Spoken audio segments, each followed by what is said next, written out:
Welcome in, everyone. I am so glad you're here with us today for this explainer. As we sit together in our class, we're going to open up the Old Testament, specifically the book of First Kings. Now, I know the Old Testament can sometimes feel kind of ancient, right? Distant, or just full of confusing battles and kings. But I promise you, what we're about to look at is actually a beautifully intimate portrait of the Savior's love, and it's written perfectly for the exact struggles you guys are facing today. Let me ask you something. Have you ever had a week where you just pulled off something extraordinary? Like maybe you passed a massive test, finished a huge project, or really stood up for your faith, and then literally the very next day, you just completely fell apart. You hit a wall and felt entirely empty. Well, if you've ever felt that kind of crushing burnout or anxiety, you are in very, very good company today.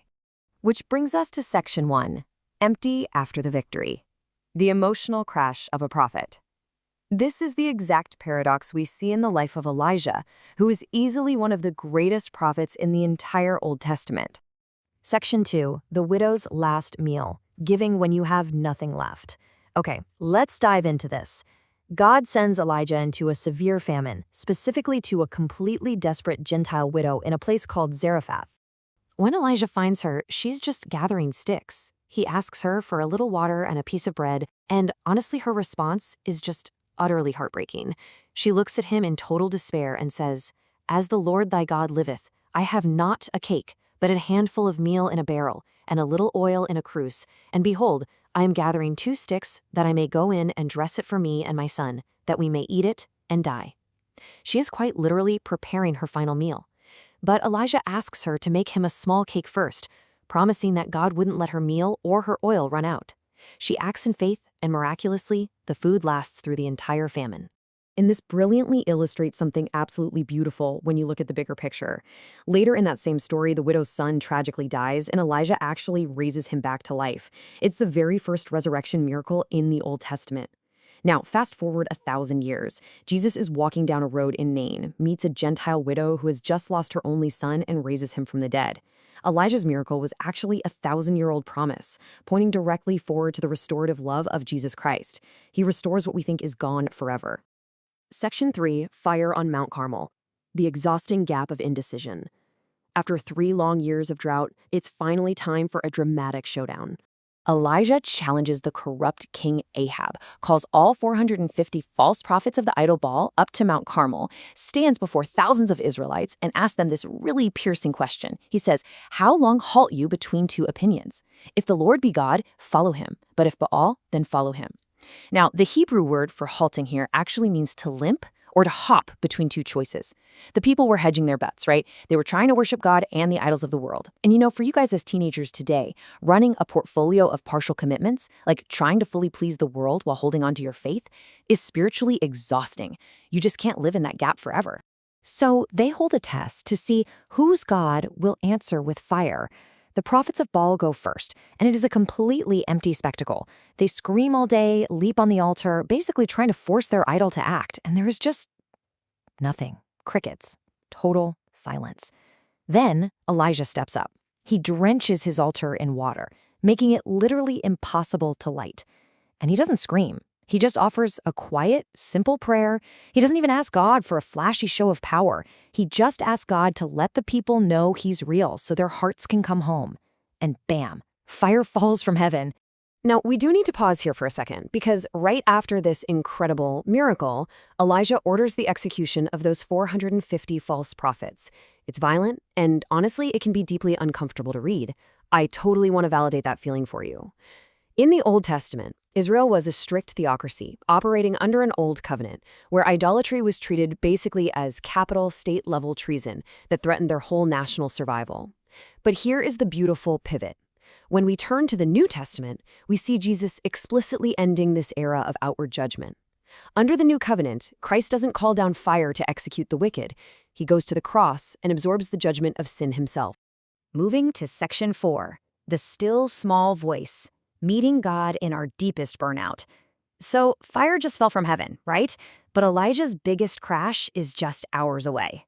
Queen Jezebel immediately threatens his life, and Elijah, the same guy who just called down fire from the sky, runs in absolute terror. He flees out into the wilderness, collapses under a juniper tree, and just asks God to let him die. He has reached his absolute limit. But I really want you to notice what God does next. He doesn't rebuke Elijah's weakness. He doesn't tell him he's lacking faith. If any of you are feeling totally overwhelmed right now, please hear this. God sends an angel who gently touches him, provides a warm meal, and says, "Arise and eat, because the journey is too great for thee." God meets his profound depression with the most tender, physical compassion. Now, what's really interesting about this slide is God is actually giving us a highly practical, loving toolkit here. Whether you're dealing with burnout yourself, or maybe you're helping a struggling friend, look at God's blueprint. First, meet the physical needs. Get them some food and rest. Second, listen without judging. Third, speak gently. And fourth, just give them a very small next step. God doesn't expect you to fix the whole shebang all at once.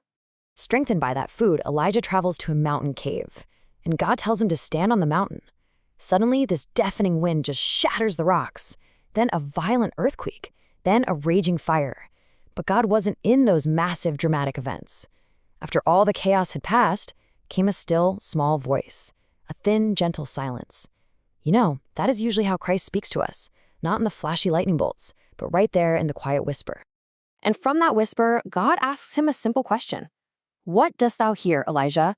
Elijah just pours out his broken heart, saying he feels entirely alone, and God just lets him speak. In fact, God asks him this exact same question twice. He gives Elijah a completely safe space to express his deep isolation and his grief, without rushing to just patch it up or tell him to get over it. It's so incredibly gentle. Section 5, Naboth's Vineyard.